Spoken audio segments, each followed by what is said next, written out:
Zaman akhir zaman ni ramai di Indonesia pun ramai mengaku jadi Nabi. Baru ni ada satu yang telefon Tuhan dapat tarikh hari raya awal. Dan ini tuan-tuan, kita mungkin lucu kepada apa yang dia dakwa. Tapi apa yang dia dakwa itu tidak lebih pelik daripada banyak yang mendakwa yang lebih kurang itu juga. Kebelakangan ini ada artis kata dia nampak malaikat di Kaabah. Ada yang kata dia jumpa Nabi bagi berbagai-bagai arahan. Semua dakwaan-dakwaan tentang luar biasa yang mereka capai. Walaupun pengikutnya rasa bahawasanya apa salahnya dakwah itu, tapi tujuannya mengkultuskan ataupun mengangkat kedudukan diri orang yang berdakwah.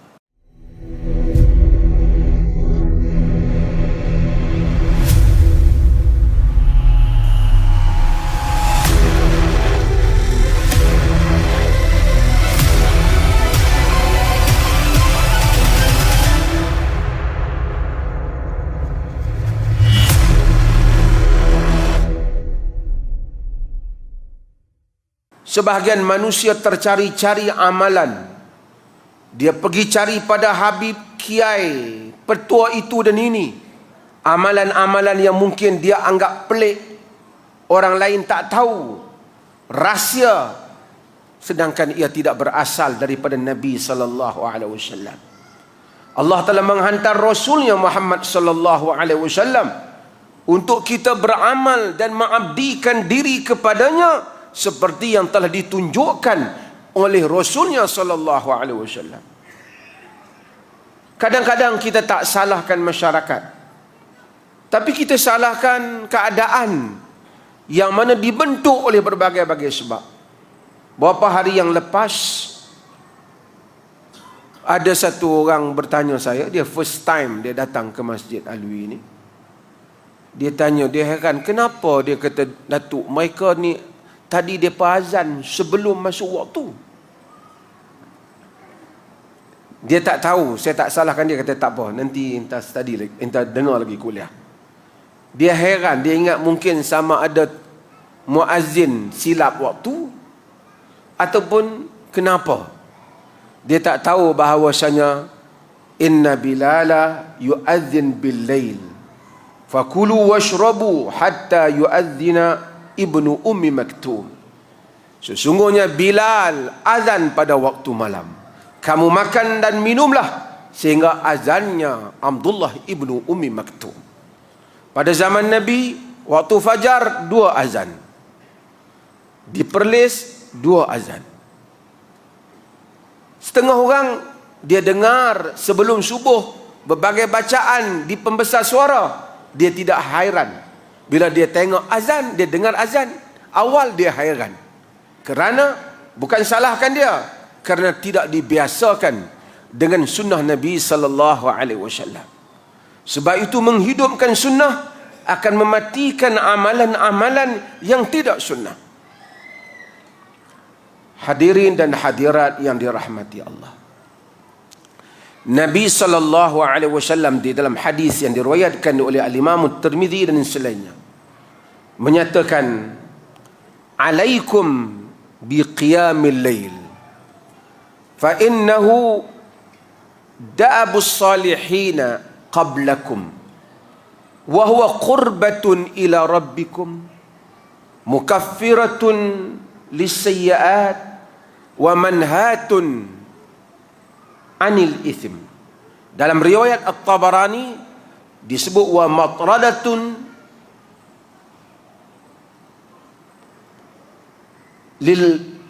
wa matradatul da anil jasad.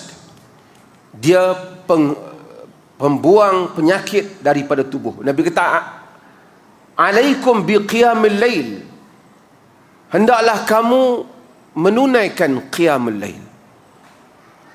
Fa innahu da'abus salihin min qablikum, karena dia adalah merupakan amalan orang-orang saleh sebelum daripada kamu.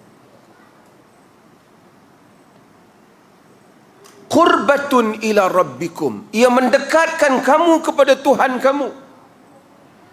Mukaffiratun lisayyi'at, ia memadamkan dosa-dosa, kejahatan-kejahatan. Wa manhatun anil ithm, dan dia juga mencegah daripada dosa. Dan dia juga kata Nabi, wa matradatul lidda 'anil jasad, dan dia membuang penyakit daripada jasad. Riwayat hak buang penyakit daripada jasad ni khilaf ulama tentang kesabitannya. Ada yang mendhaifkan, ada yang menghasankan. Tapi riwayat yang asal, dan rangkap-rangkap yang awal, ada rangkap-rangkap yang sabit daripada Nabi sallallahu alaihi wasallam. Nabi kata, alaikum bi qiyamul lail. Kamu hendaklah qiyamul lail. Fa innahu da'abus salihina qablakum. Kerana itu adalah amalan orang saleh sebelum kamu. Hadirin dan hadirat yang dirahmati Allah. Kita tak boleh jadi Nabi. Nabi Allah nanti. Sekarang ni, akhir zaman ni ramai. Di Indonesia pun ramai mengaku jadi Nabi. Baru ni ada satu yang telefon Tuhan, dapat tarikh hari raya awal.